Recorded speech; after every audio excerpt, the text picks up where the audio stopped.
This is a film about that scale and grandeur. This is a film about that military achievement. This is a film about a people who for all time shattered the legend of Nazi invincibility. This is a film about victory and defeat. German victory and German defeat.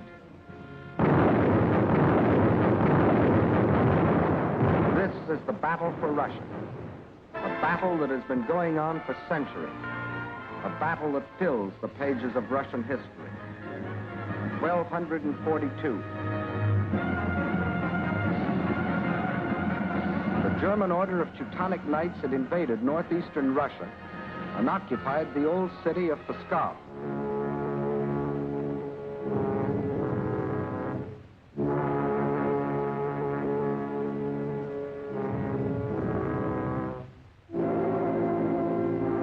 Under the leadership of their Grand Master, von Bock, they threatened to enslave the whole population of that area, including the capital, Novgorod.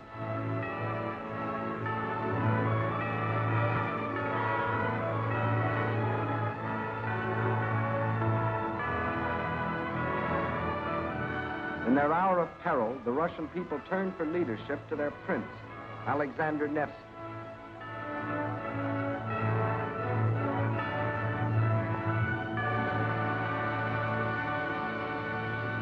And on April the 5th, 1242, on Lake Peipus, the Russians met the might of the German forces.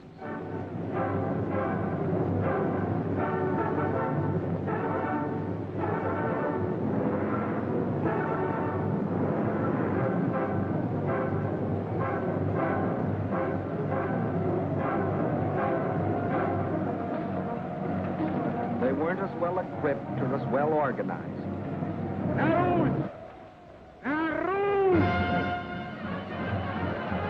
But in their hearts was a flaming courage, a flame so fierce that it pierced the German army.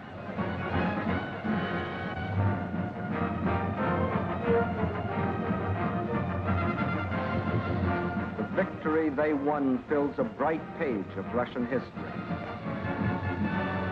1704, and another conquering army marched across Russian land.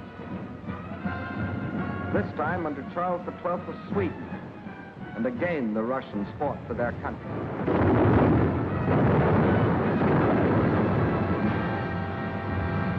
Led by their emperor, Peter the Great, after 5 long years of war, they defeated the Swedes in the historic Battle of Poltava.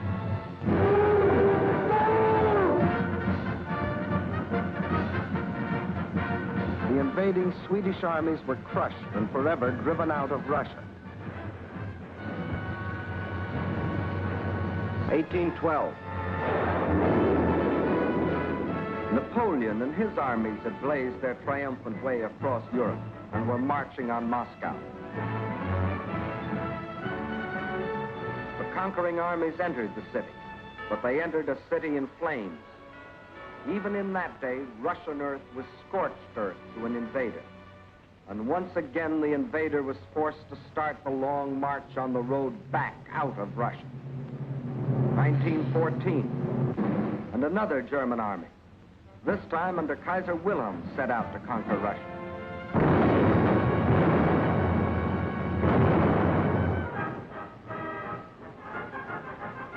This time, the Russian people, under the regime of the Tsar, were not only fighting German guns,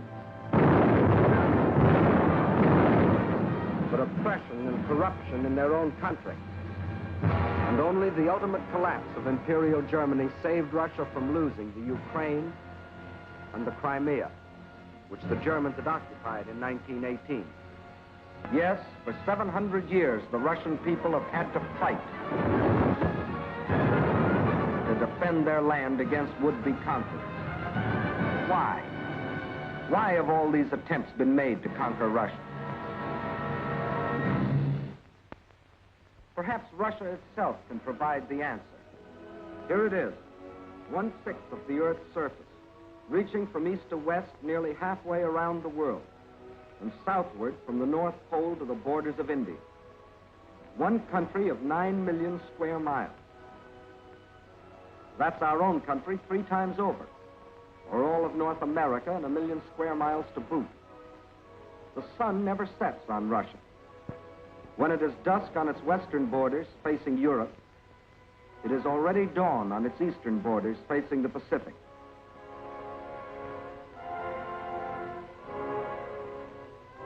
That's Russia, or to be correct, the Union of Soviet Socialist Republics.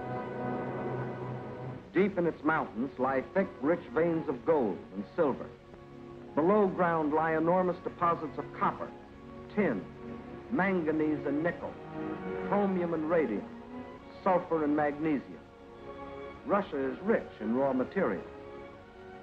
Her forests cover millions upon millions of acres. 1/4 of all the lumber reserve in the world belongs to Russia. And as for fuel, there's coal, ton upon ton.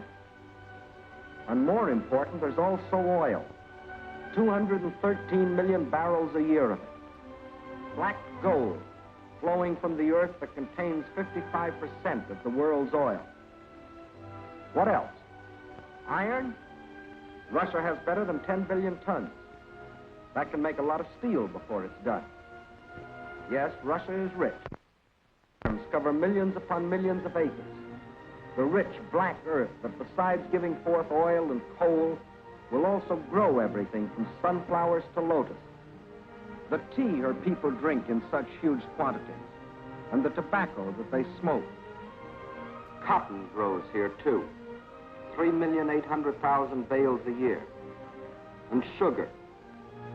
And on the pasture land, the animals grow fat for food and wool for clothing. While on the warm plains, the fields of grain stretch as far as the eye can reach. Corn, oats, hops, rye, and don't forget wheat, 1/3 of the world's best. Yes, Russia is very rich, for it has not only raw materials and the products of its soil. Russia is also people.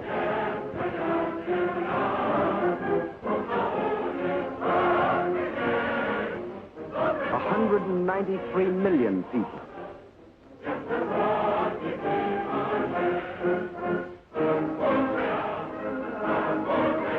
People of every race, color, and creed. People coming from the many different republics that comprise the Soviet Union. People speaking more than 100 different languages, but all citizens of one country.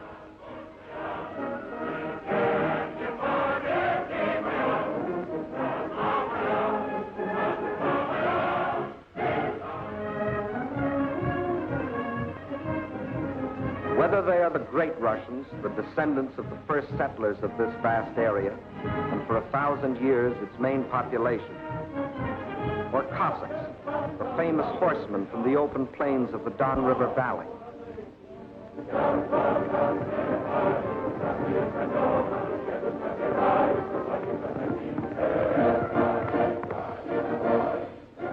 Whether they come from the Southwest, the Ukraine,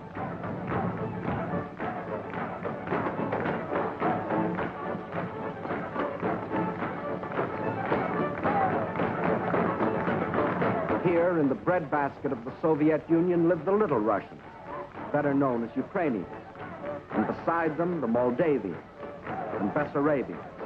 Or if they come from the far south, between the Caspian and Black Seas,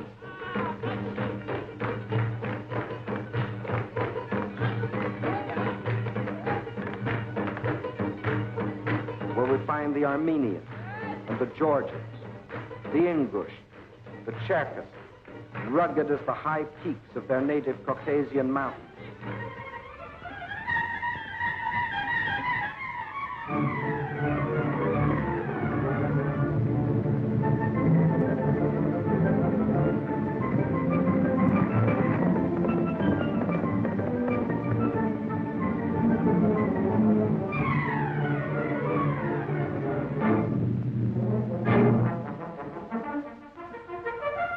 Whether they are Uzbeks, Turkmen, Kyrgyz, from the Persian and Indian frontiers,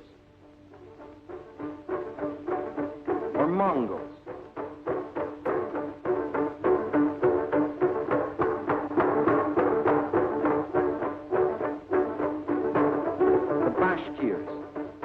Mongol-Tartars, the Buryats, the Yakuts from far beyond the Ural Mountains, or the people of the ice country, hunters like the Zounds, or settlers like the Laplanders. Whether they come from the pioneering wilderness of the far north, or from a great city like their capital, Moscow, where the ancient buildings of an ancient civilization stand beside the modern structures of a modern civilization, where the old Russian droshka still competes with the modern limousine.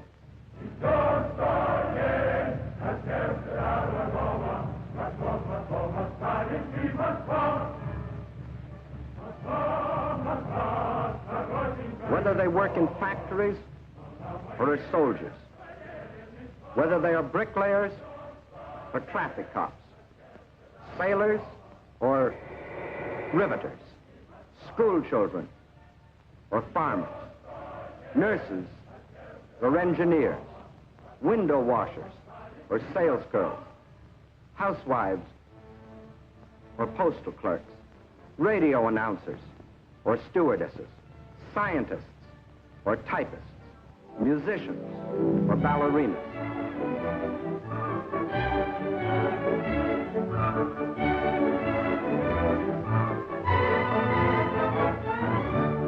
Regardless of what they do or where they live, they all have one thing in common: love of their soil.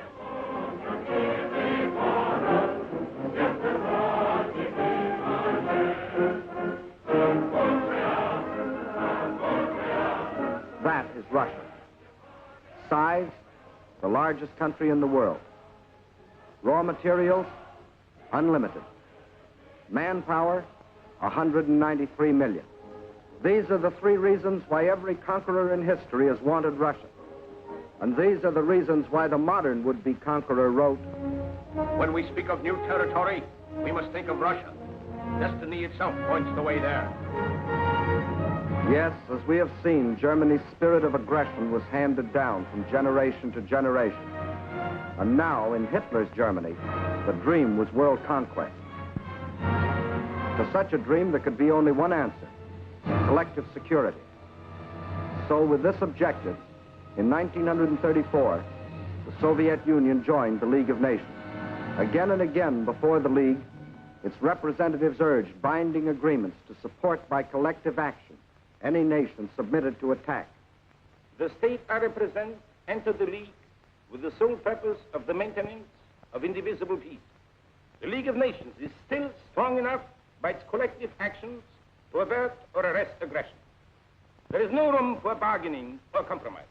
But while some members of the League were pleading vainly for the use of collective force to stop aggression, the world saw other members, Germany, Italy, Japan, withdraw from the League to follow the path of aggression. Manchuria, Ethiopia, then Hitler invaded Austria, Czechoslovakia, and in 1939, Poland. First step on the road to Russia. But his eastward march was interrupted by France and Britain declaring war. So the Germans were forced to turn west. And in 1940, as we have seen, wiped the last opposition from Western Europe. And while the Nazis were unsuccessfully trying to beat Britain to her knees, the German generals were already planning to resume the interrupted Eastern Blitz. The road to Russia was now open. But before that attack, preliminary steps were necessary. South and east of Germany are Hungary, Romania, Bulgaria, Yugoslavia, and Greece. And Hungary had grain, rich fields of it. Grain too good for Hungarians when German soldiers have such good appetites. Hungary had bauxite. Bauxite makes aluminum, and aluminum makes planes. And Hungary had an army. Not the battle-trained German army, but good enough to throw against Russian guns. Romania had not only grain, but oil. And Hitler needed every last drop of it to power his war machine. Romania also had men, more slave labor, more cannon fodder for the attack on Russia. And most important, Romania and Hungary both had Russian frontiers, and Hitler wanted those frontiers in the hands of German generals. Bulgaria didn't have a Russian frontier, but it did have bases. Bases on the Black Sea. Bases for German submarines to prey on Russian shipping. By the spring of 1941, the reactionary governments of Hungary, under the dictatorship of Admiral Horthy, of Romania, governed by young King Michael, who was only a tool in the hands of Hitler's puppet, General Antonescu, and of Bulgaria, ruled by King Boris, always a disciple of German imperialism. All had sold their countries out to Hitler. Now, threatened by a revolt of their peoples, they were only too glad to be protected by Hitler's army. So by March of 1941, German armies were in occupation of Hungary, Romania, Bulgaria. That still left Yugoslavia and Greece. So long as they remained unoccupied territory, they remained the route for a possible Allied counter-invasion. At one of their regular meetings, Hitler had assigned the job of conquering Greece to his stooge, Mussolini. The stooge was delighted. Here was his chance to prove to his people that he, too, was a conqueror. But he was wrong. Perhaps the uniforms fooled him. Something did. For after the fascist legions had blitzed on one cylinder this far into Greece, the Greeks, in a brilliantly conducted mountain campaign, drove the Italians back and invaded Albania. Hitler was enraged. The failure of his stooge to protect his southern flank was delaying the attack on Russia. He sent a final ultimatum. For the Yugoslavs and Greeks, it was surrender or else. But the Yugoslavs and Greeks come from a long line of fighting men. Nazi slavery didn't appeal to them.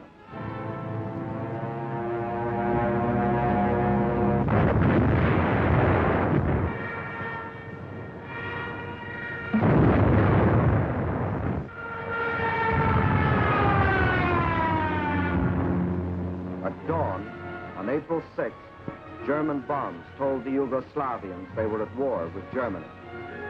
The Nazis and Italians launched a powerful and coordinated attack from all their bases, supported by virtually unopposed aerial bombardment. The conclusion was inevitable. Although resistance was determined, the Yugoslav army was cut up into many small segments and captured. The war in Greece also began on April 6th. There, in spite of fierce and valiant resistance by the Greeks and the British who had come to their aid, the Germans, overwhelmingly superior in both numbers and equipment, forced their way past the Bistritsa River, Mount Olympus, the famous passage of Thermopylae. And by the end of April, the swastika flew over the ancient city of Athens. The conquest of the Balkans was now complete. The whole force of Nazi might could now be turned loose on Russia. There was no time to waste, but time was Russia's weapon. Their industries, so recently built and which, like our own, were designed for the ways of peace, were converted for war. Instead of steel for plows and tools, steel for shells and guns. They knew their industry could never produce enough to equip them adequately for the titanic struggle. But what they could produce, they would. At the same time, the army began to grow. More and more men were called up to be trained, hardened, drilled, prepared to defend their land.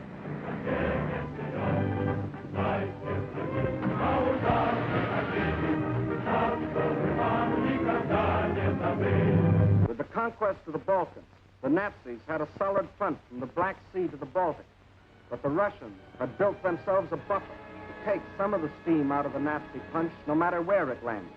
But where would it land? When the blow came, it was from 5 different directions, and from the north, 1 extra, just for luck. That was the big day. As dawn broke, nearly 200 Axis divisions, more than 2 million men, plunged into a front 2,000 miles long, reaching from the White Sea to the Black.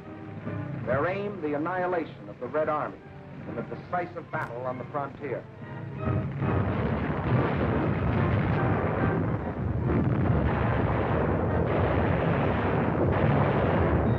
offensive started along the whole length of the front. It was concentrated on three main objectives: Leningrad, Moscow, and Kiev, the capital of the Ukraine. In the first 30 days, von Lieb's forces drove to within 125 miles of Leningrad, while the Finns under Mannerheim, supported by the Germans, began a drive from the north to encircle the city. In the center, von Bock's army plunged 480 miles into Soviet territory. One Russian city after the other was overrun by the invaders.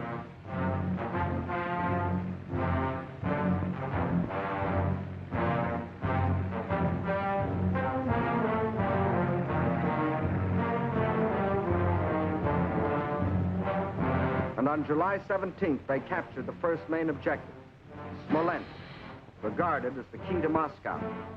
Simultaneously, in the south, von Rundstedt's forces cut deep into the Ukraine. This was blitzkrieg at its best. The world gave Russia another 6 weeks, and the Germans issued a communique. The issue in the east has already been settled. Smolensk is the last halt on the road to Moscow. But then a strange thing happened.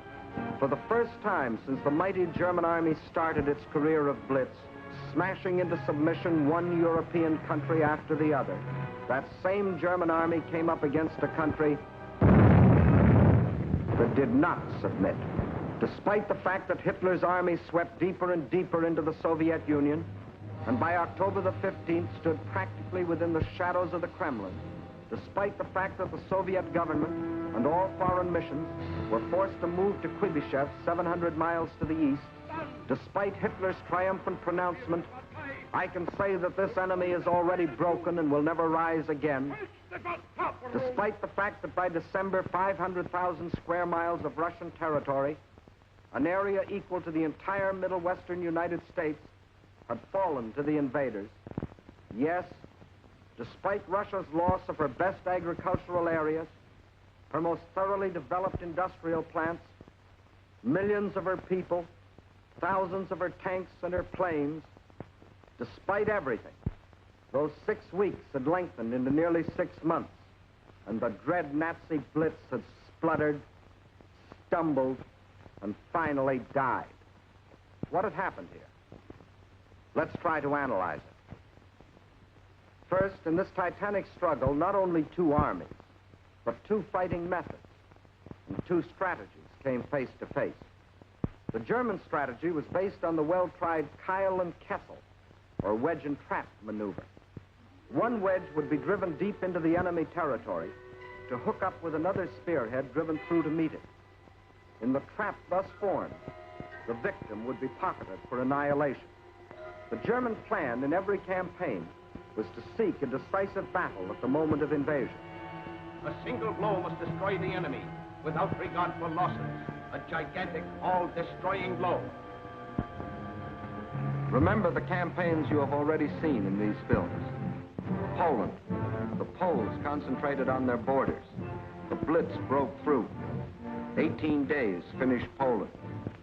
France. The Allied strength on the borders. The breakthrough at Sedan. And the issue of France was settled. The Balkans. The Yugoslavians rushed to the border. The breakthrough came, and in 12 days, Yugoslavia was gone. The Germans planned the same blitz against the Russians. But the Russians had developed their own strategy, one to take full advantage of the vast area of their land. The Russian strategy was a defense in depth, line after line, far back into the interior. And when the Nazi wedge struck, the first line would bend with it until it became part of the second. Again, the wedge would strike. Again, a segment would be lost. But again, the line would bend until it became part of the third. So the deeper the Germans plowed into Russian soil, the stronger their opposition, until finally they faced an unshatterable wall and were robbed of their chance to hit that all-destroying blow they had counted on. The result?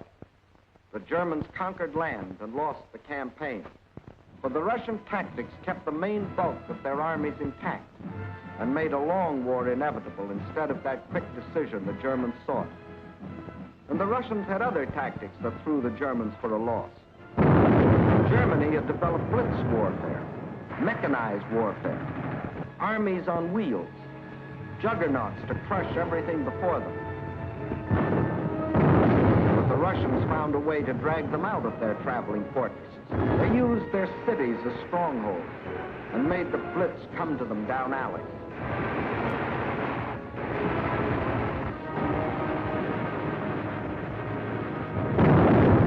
The more a city was bombed, the more impassable it became to the German panzers.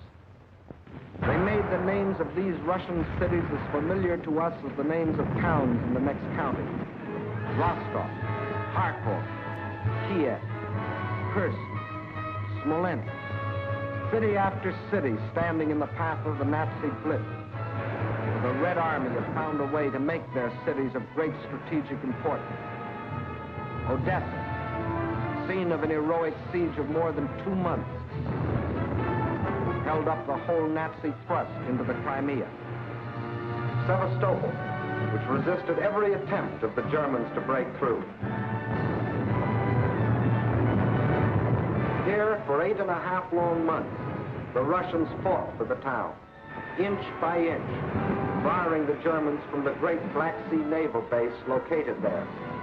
And finally, when the Germans entered the town, each district was defended street by street. Each street house by house.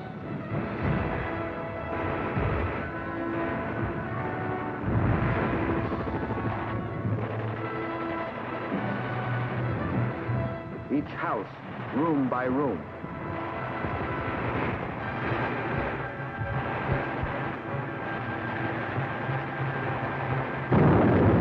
The Russians knew their cities would be demolished, but their objective was not to save cities, but to destroy Germans. A high price to pay for a copy of Mein Kampf. So the Germans were forced out of their armored shells to fight and to die in the hand-to-hand combat they thought they had abolished. There was another item the Germans had overlooked. They overlooked people. And generals may win campaigns, but people win wars. And on that fatal June 22nd, when the Russian people first learned of the invasion of their country, their grim faces told of their determination to fight and to die, but never to surrender. They knew this wasn't a question of who occupied what piece of land. This was a question of life or death. This war is not an ordinary war. It is the war of the entire Russian people. Not only to eliminate the danger hanging over our heads, but to aid all peoples groaning under the yoke of fascism. So the alarm was spread to factory and farm. And from every Russian town and village, men poured forth to answer the call.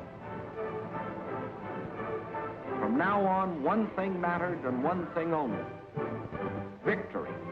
Total war meant total mobilization. Not war just for soldiers, but war for everyone. Young or old, male or female, made no difference. Age had nothing to do with it. If you were only 12 years old, there was work for 12-year-olds to do. Sex had nothing to do with it. If you could hold a rifle, you were a soldier. If you could turn a lathe, you were a soldier. If you could harvest the fields, you were a soldier. If you could handle a locomotive or pilot a ship or guide a tractor, you were still a soldier. For everything you did was part of that total war. Nothing that the enemy could use was left behind. Not a yard of wire or a pound of iron. Not an acre of wheat or a head of cattle. And the old men stood watch over the fields, ready to give the word to burn at the first sight of the enemy. Scorched earth. What can't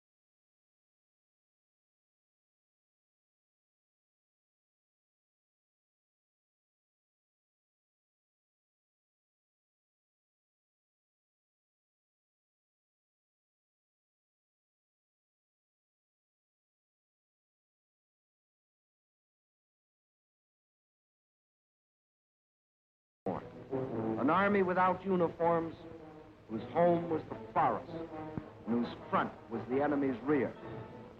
A guerrilla army. A minimum of glory and a maximum of determination. Their achievements were seldom recorded. Look well at these faces. You will never see them again in the ranks of war prisoners or read their names over heroes' graves. Ahead of them lay nothing but the rope and the halter, but they stayed behind and went on fighting. Their only goal was merciless destruction. Destruction of communication lines, supplies, the invaders themselves. Their weapons were dynamite and the terror of surprise.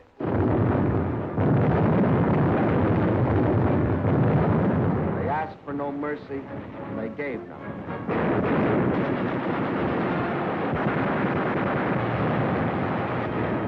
This is the guerrilla army.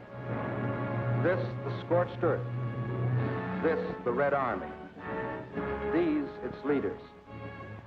These are the reasons why, although the Germans conquered land, 500,000 square miles of it, it was just land, barren land, scorched land. These are the reasons why, after 5.5 months of blitz warfare, after coming within sight of their goal, the Germans were stopped at the very gates of Moscow.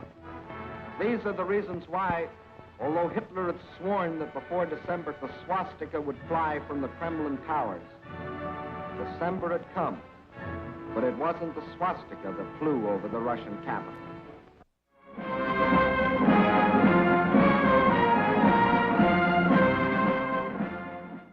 And it wasn't the Nazi conquerors who marched through the streets of the ancient city, but fresh reserves of the Red Army on their way to reinforce and relieve the front lines.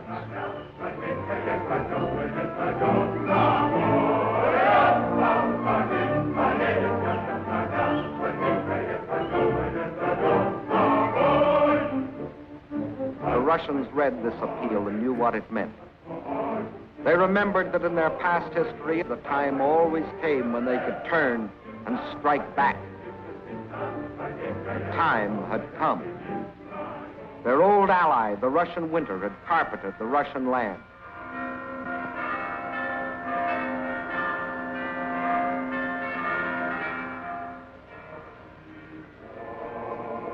And while in the churches of Russia, men of God prayed for victory against the invader,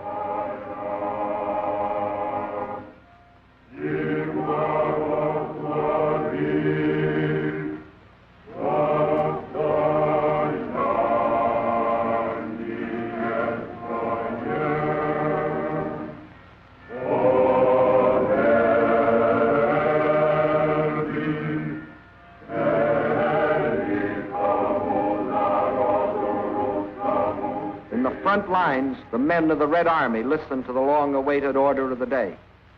The whole world is looking to you to destroy the German hordes. The war you are fighting is a war of liberation, a just war. Death to the German invaders.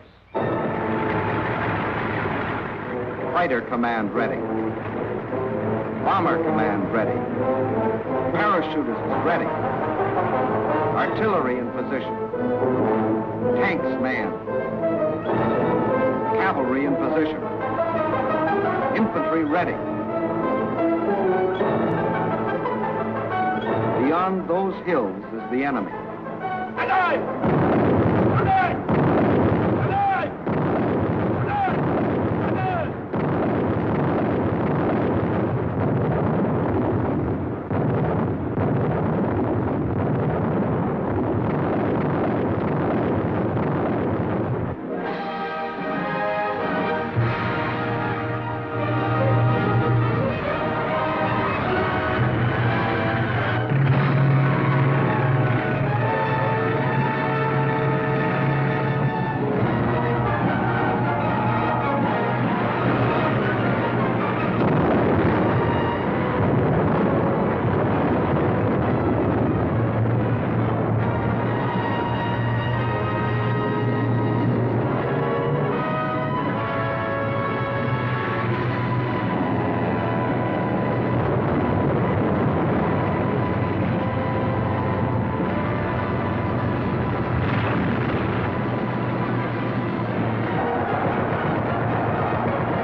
It was the Germans' turn to fight for their lives.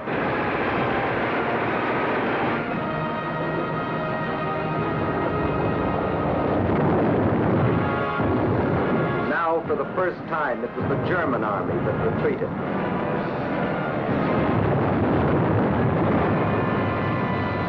Now it was for the Germans to learn the terrors of strafing.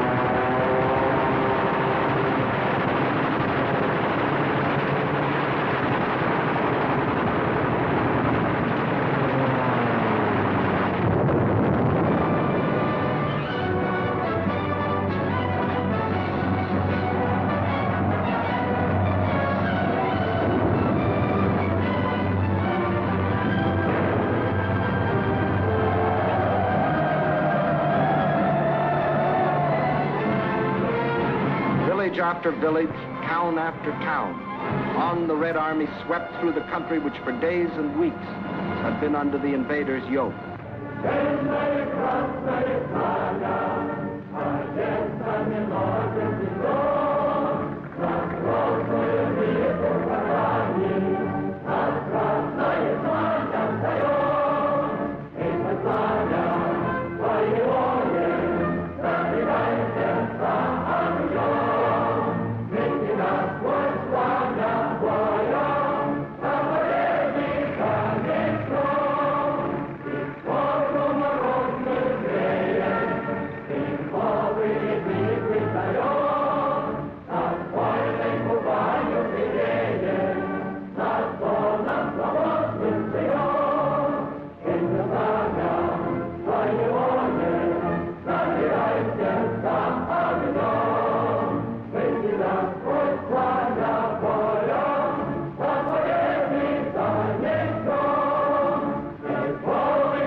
Cellars, out of the forests, out of only they know what hiding places, come the men and the women and the children that had once called these towns home. Soldiers and guerrillas find wives and mothers. Friends are reunited. There is thanksgiving in their streets, thanksgiving in their hearts. But there is also something else, something they will never forget, their ruined homes. The shattered towns they once had known as thriving and prosperous communities. They stand gutted now, ghostly relics of what they once had been. Nothing has been spared.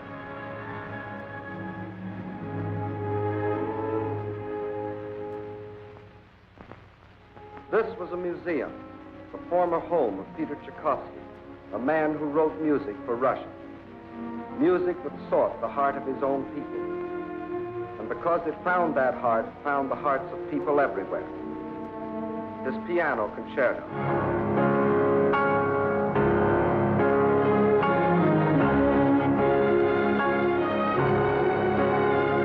The Fifth Symphony.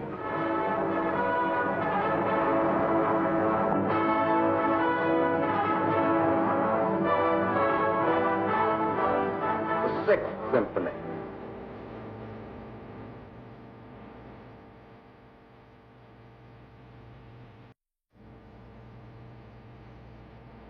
His work was, is, and always will be inspiration to countless millions. But it brought only one inspiration for the Nazis: vandalism.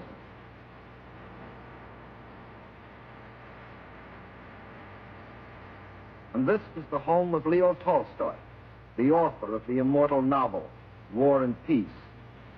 His home, too, is a museum, until the Germans came. And this is Tolstoy's grave. If the Nazis buried nearby had read his famous book, they would have learned their fate beforehand. But there were other dead that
are the things the Russians can never forget.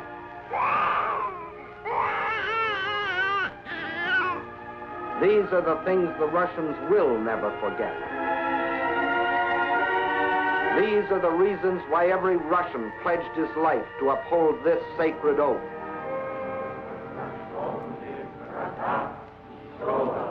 За смерть детей и матерей наших. За смерть детей и матерей наших. За пытки и издевательства над моим народом. За пытки и издевательства над моим народом. Я клянусь и врагу. Я клянусь, что скорее умру в жестоком бою с врагами, чем отдам себя, мою семью, детей, народ мой, царство коварного фашизма. Кровь за кровь! Кровь за кровь! Смерть за смерть! Blood for blood. Death for death.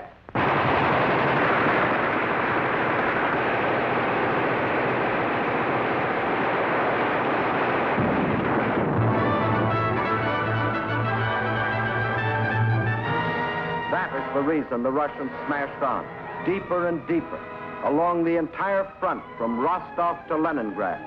Nowhere could the tide of Russian pressure be stopped. And by spring of 1942, this area was delivered from the Germans. But this was not the important result. Not that this town or that village was retaken, but that the whole legend of Nazi invincibility had been shattered. German armies could retreat too. German armies could be defeated. German troops could be captured.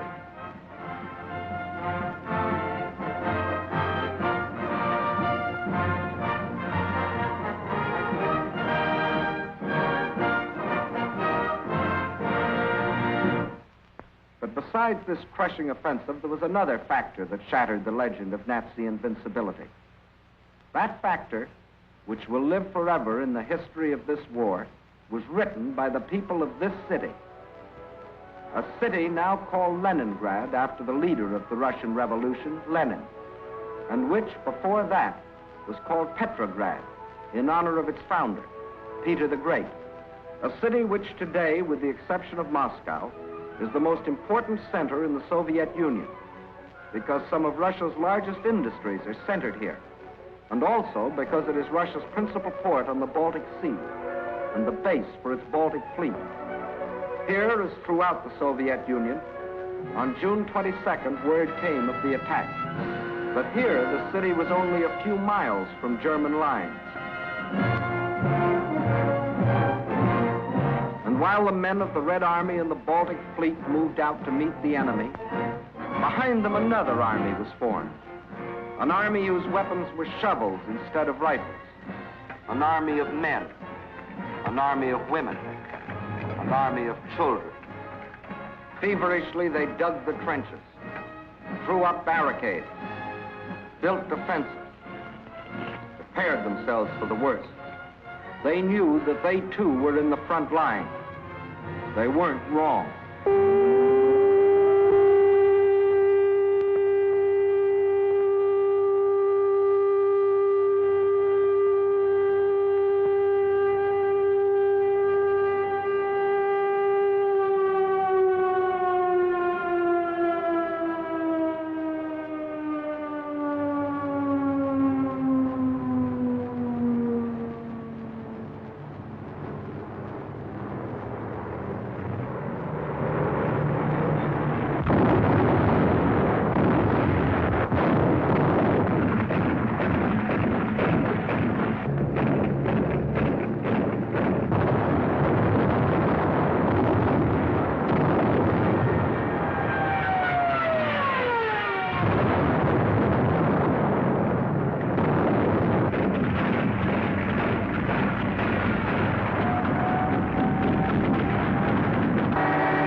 Leningrad's baptism of fire didn't stop with the darkness.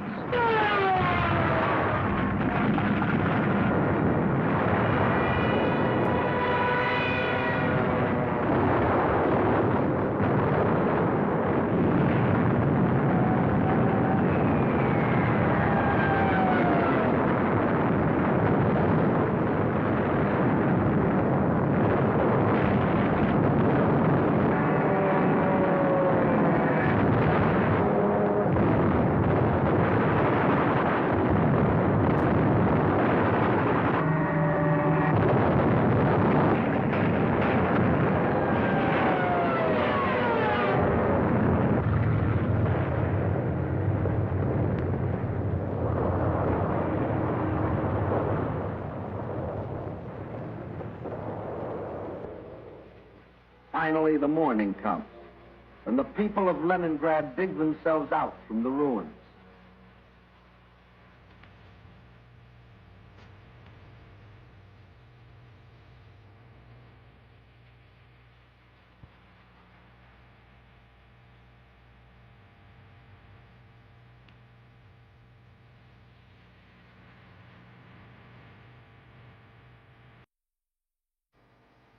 They seem very similar here to the people of London, of Rotterdam, of Warsaw. As in those cities, there were ruined homes, museums, and other important military objectives, like the Russian Dumbo from the Leningrad Zoo. But there was one important difference. Bombing from the air was only one small part of what the people of Leningrad had to face. In September, the Nazis surrounded the city and announced it was cut off and doomed. The German commander sent the city an ultimatum demanding its surrender. He is still waiting for the answer. Thus began the siege of Leningrad, a siege that was to last for nearly 17 months. In Leningrad, as everywhere else in Russia, the winter came early that year. A cold, hard winter, the hardest in years. But here, unlike everywhere else in Russia, the winter wasn't an ally, but an enemy. Here, the 10, 20, 30 below zero temperatures could only mean more suffering, more hardship. In the trenches outside the city, trenches of snow and of ice, the defenders stuck firm to their oath, to die if necessary, but not to go backward one more step. And the enemy, in spite of all its efforts, was stopped at the very gates of the city. A city now facing disease, famine, destitution. There was no oil for fuel, no power for the electric lines, but the people defied the elements and trudged the necessary miles to lathe and workbench. The pipes froze, water was shut off, so they dug holes through the streets until they could get to water.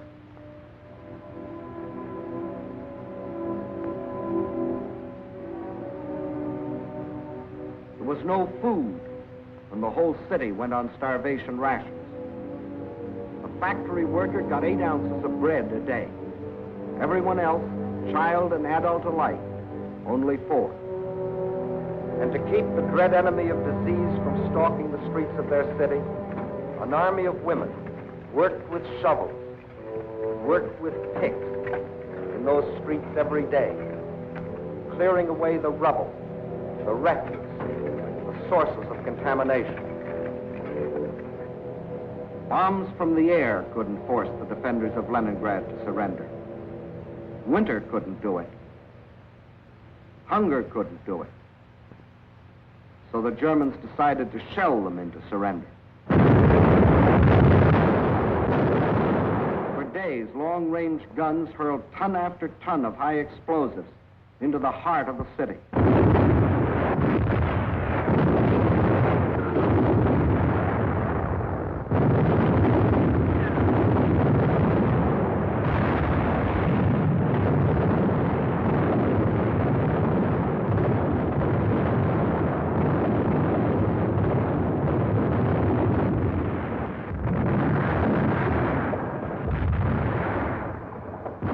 The more the people of Leningrad were shelled, the harder they worked.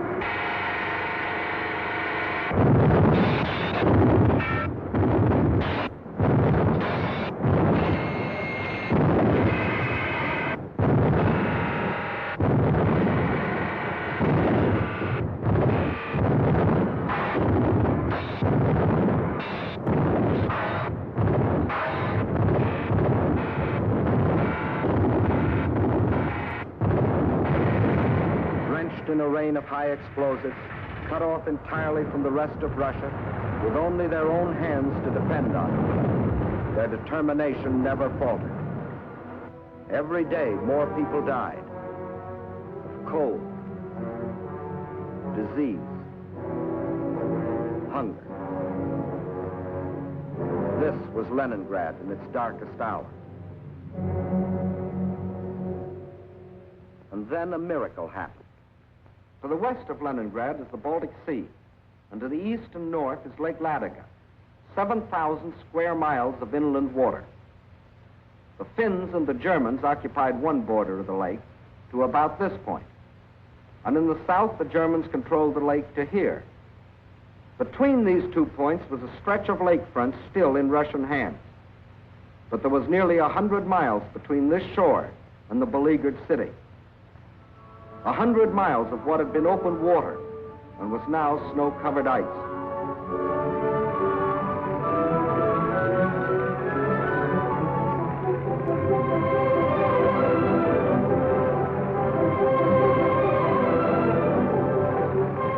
Across this frozen surface now went tractors, sledges, carving a road across the lake. And soon across this highway, from the far side of the lake, poured a stream of trucks,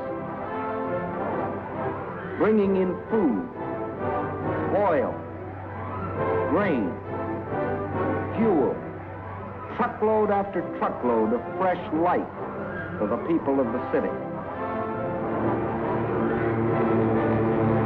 Too late, the Germans discovered that they had left one avenue of rescue open.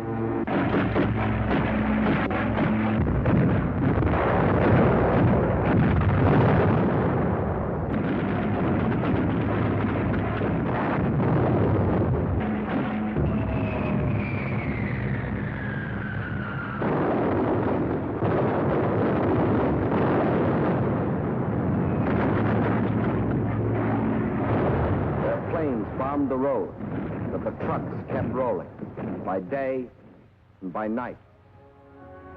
The lake highway remained open, and soon more than trucks would reach the city, for the Russians were now laying a track across the ice.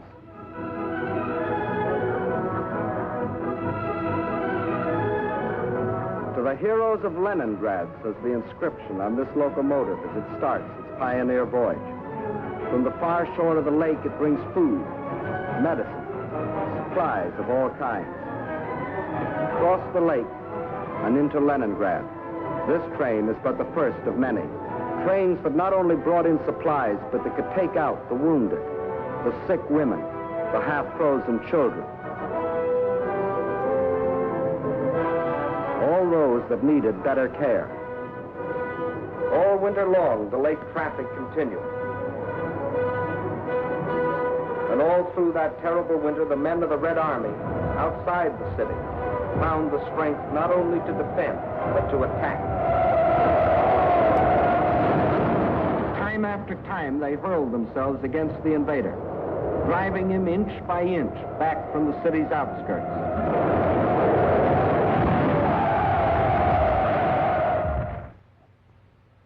And then spring came. Spring.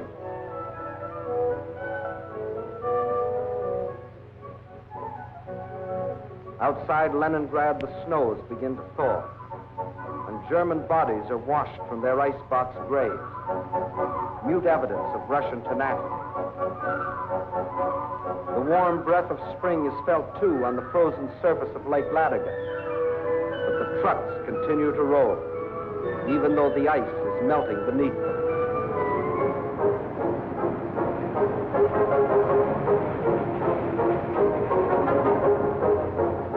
Spring, as it invariably does, comes to the city, too.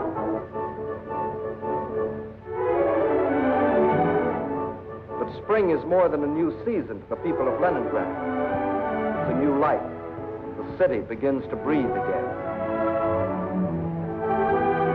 For the first time in months, the trolleys ran.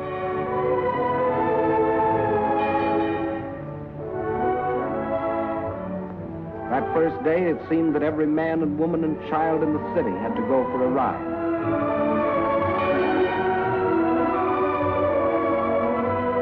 This was life again. Life for the Leningrad children that weren't killed by Nazi bombs or by the horrible winter. Life for the Russian WACs, the women of the Red Army. And for the Russian waves, the women of the Red Fleet. And for the sailors of the fleet themselves, the artists of the famous ballet theater have come to offer entertainment.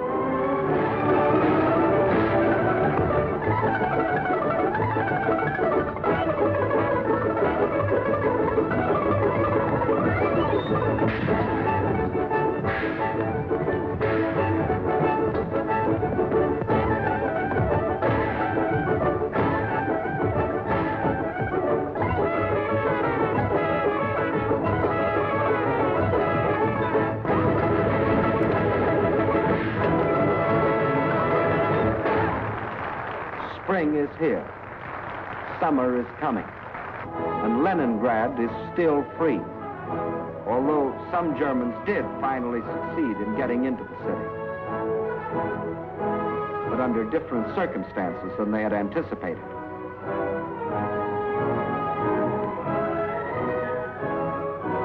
Yes, here too the legend of Nazi invincibility was shattered against the iron will and courage of a determined people. The citizens of Leningrad have proved that generals may win campaigns, but people win wars.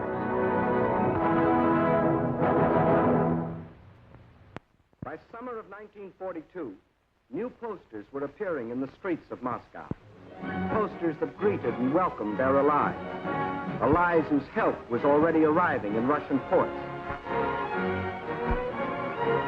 Allies whose friendliness had sent drugs and food and warm clothing to help sustain them in their darkest hour. But in spite of all this, the staff of the Red Army knew that they still faced the most powerful enemy in history, and that that enemy would attack again.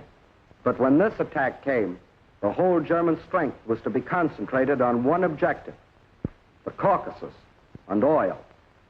The Caucasus Mountains represent one of the toughest military obstacles in the world. Towering peaks rising to heights of as much as 18,000 feet, with only one practical highway traversing them. And Baku, the biggest oil field, is on the other side. To reach Baku, the only feasible military route was along the coast to the Caspian Sea. But the map shows what a dangerously extended supply line this would entail. To make the operation a success for the Germans, the first necessity was control of the northern hub of the rail lines of the area, and a new base of operations. That hub was a Volga River port we have come to know well, Stalingrad, named for Russia's present leader. The pride of this generation of Russians, for it was their city, built in their time. With the capture of Stalingrad, the Nazis would have a base from which to launch a flanking attack on Moscow. With one master stroke, the Russian armies to the south would be cut off from help. And in the north, Russian factories, Russian farms, and Russian armies would be practically cut off from Caucasus oil, and also from American and British supplies, which were shipped to Russia through Iran and Iraq. German control of the entrance to the Volga and its two main ports, Astrakhan and Stalingrad, would be a crippling blow for Russia. For the Volga is the vital artery through which flowed the lifeblood of supplies. Early in May, the German offensive began along a front extending from Kursk to the Crimea. Within 2 weeks, the Nazi steamroller had overrun the Kerch Peninsula, although 2 months more were to elapse before embattled Sevastopol finally fell, giving the Nazis complete control of the Crimea and the southern route to the Caucasian oil fields. Next, they started to drive further north and drove through to the Don River in the area of Voronezh, then spread south and east until they occupied the whole area from the Don River south to Rostov. This left them in perfect position to strike against Stalingrad. Further and further south, the drive plunged on, and by the end of August, they had captured the oil fields at Maykop, needless to say, first demolished by the Russians, and reached the northern Caucasus.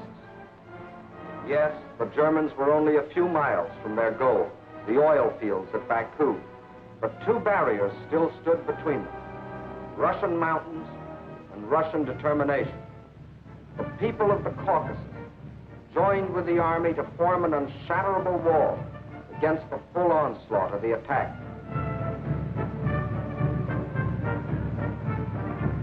Further north, the Nazi pincers were within 15 miles of Stalingrad. This city had become the focal point of the whole campaign. Regardless of the cost, Stalingrad must be captured. Those were the German orders. Fire! Fire! German guns, German bombs shattered the city into pieces.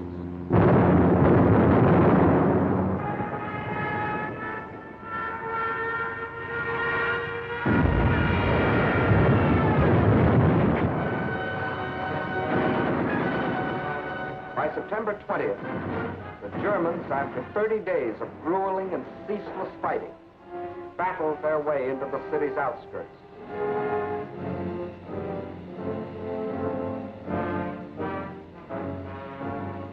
By the end of the month, their drive had carried them through the whole northwest section of the city and into occupation of part of the center, including the railroad station. On the last day of September, Hitler announced that the fall of the city was only a matter of a few days. Once more, the world was afraid a Russian campaign was lost. But once more, the Germans were to stand on the very threshold of victory and still fail. For now, they were to meet a fire of fury such as they had never known.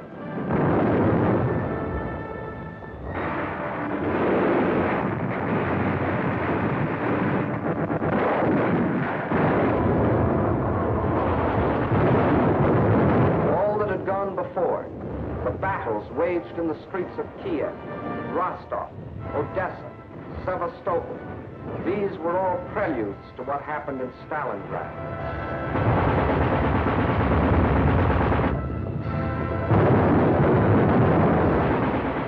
Every inch of the city was a strategic point to be defended as such.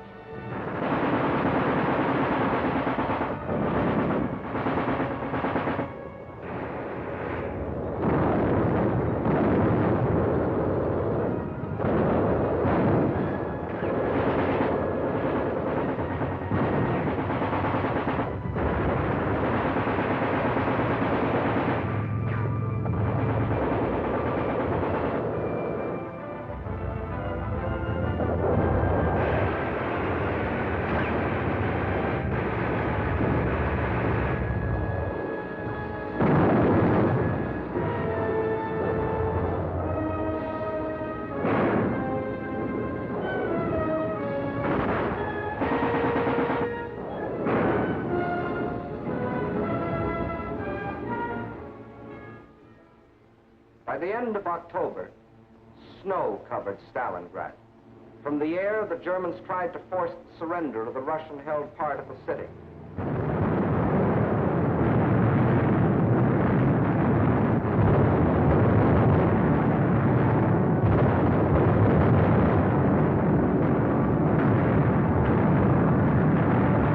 the same time, the battle of the streets continued.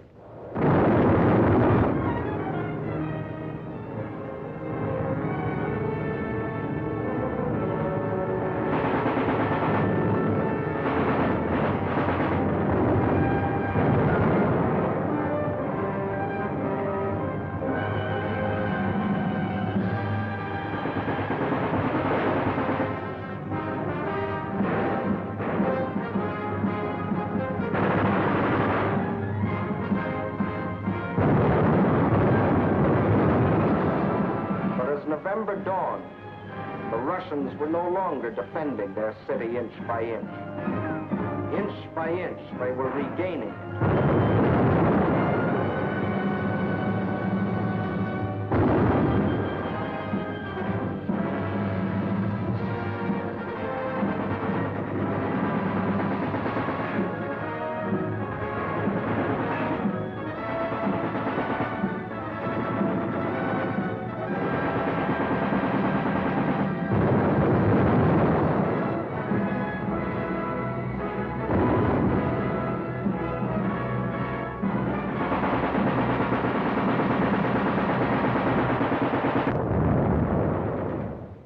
As the whole world spoke in admiration of the city of steel, the ticker tape brought us breathtaking news.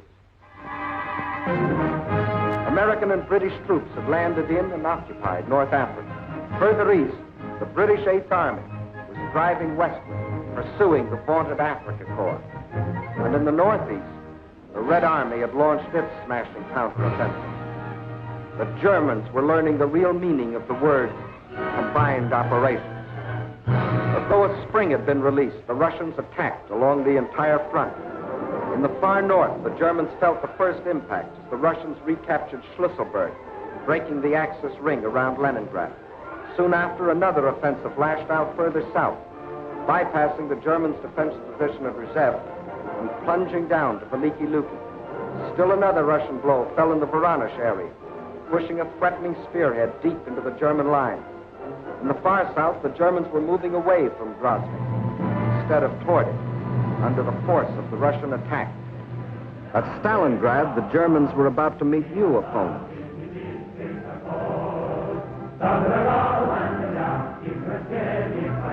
Fresh reserves were arriving from far Siberia. They had been stationed there in case of trouble with the Japanese. Now these troops had been transported to relieve the embattled defenders of Stalingrad.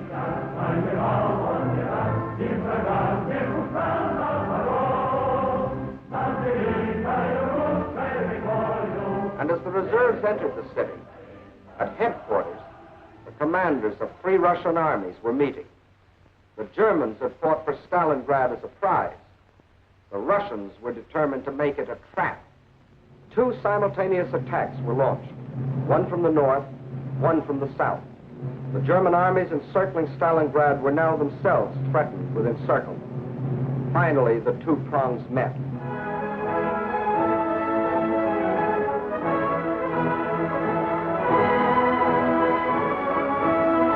These battle-hardened soldiers of the Northern Army and soldiers of the Southern were emotional as children as they greeted each other. They knew this meeting meant the salvation of Stalingrad and of their country.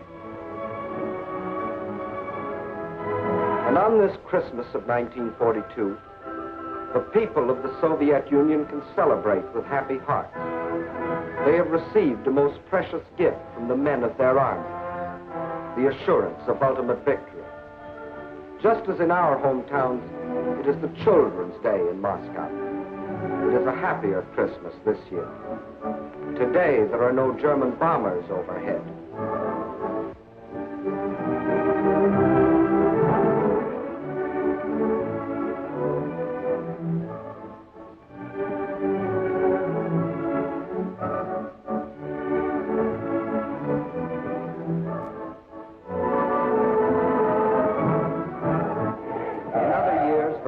Like ourselves, celebrated on New Year's Eve, but not now.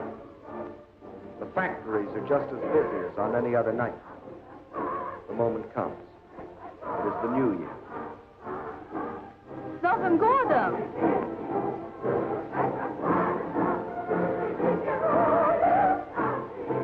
And at the front, the greeting is the same, up to a point. С Новым годом, гвардейцы! Огонь!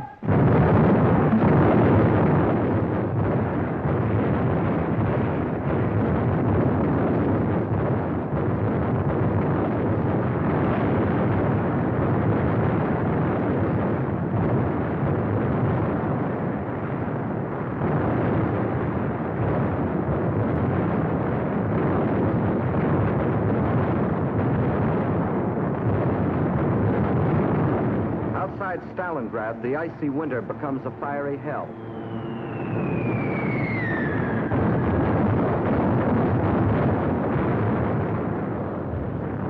Here are concentrated the latest in Russian equipment.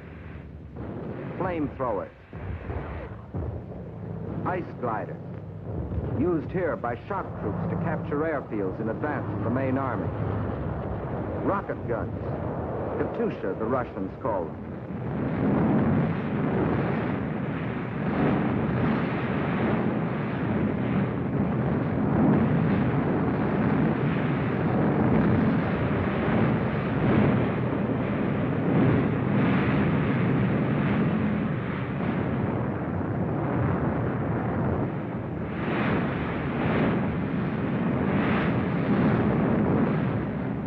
Every last resource of the Red Army was thrown into a crushing offense of ultimate destruction.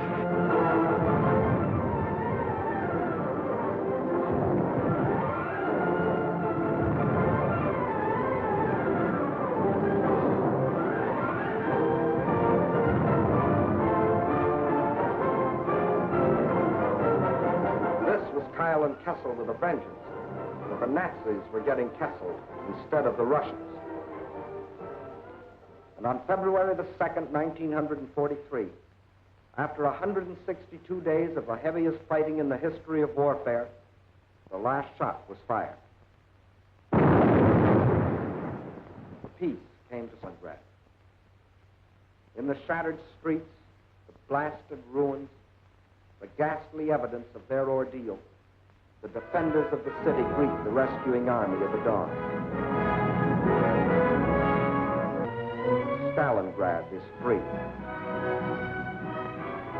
The Nazis had capitulated.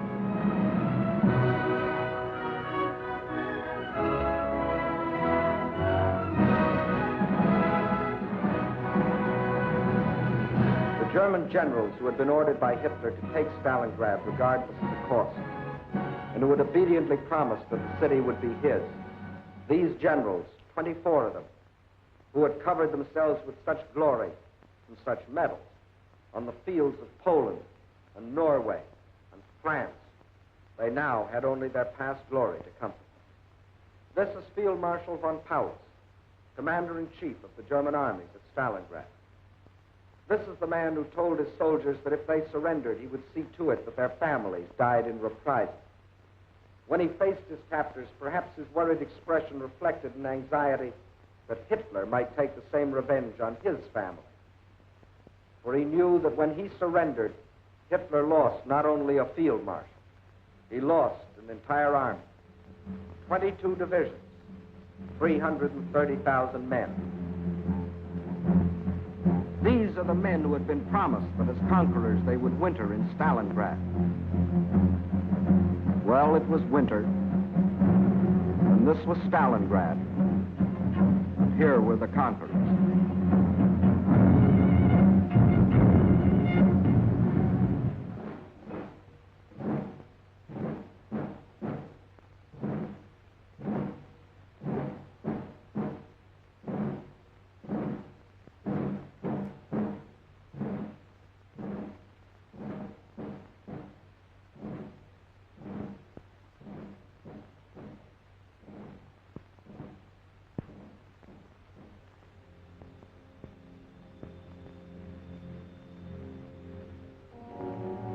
And when another spring broke over the Russian countryside, the results of the winter were clear. The invader had been driven back far beyond the lines he had occupied a year earlier. 185,000 square miles of Russian land had been freed. And in this winter campaign of 1942, the Axis powers had lost 5,090 planes, 9,190 tanks, 20,360 guns, 30,705 machine guns, more than 500,000 rifles, 17 million shells, 128 million cartridges, vast stores of other materials, and 1,193,525 men, of whom 800,000 were dead. That is the story to date of the German attempt to conquer Russia. In 1941, they tried for Moscow and failed. In 1942, they tried for the Caucasus and failed. In 1943, and for as many more years as necessary, they will not only be resisted wherever their failing power strikes, but they will be attacked, and attacked by these united people of these united nations.